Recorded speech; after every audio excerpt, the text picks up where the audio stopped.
Центре культурного развития в Магасе чествовали победителей первой межрегиональной олимпиады по ментальной арифметике, которая проходила в Махачкале.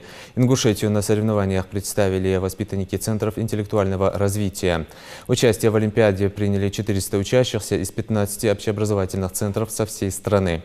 Среди них победители международных турниров и дети, ставшие звездами интеллектуальных программ. Участникам предстояло в течение 8 минут решить более 200 разных задач.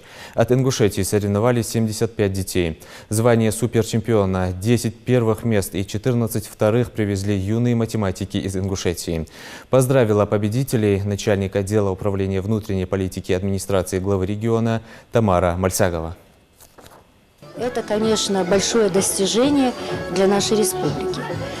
Это победа не только, я считаю, наших детей.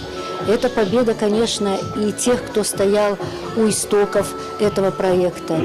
Это и педагоги, это и родители, это и социальные учреждения. Если бы не было вот этого взаимодействия, вот этой слаженной работы, я думаю, не было бы такого результата.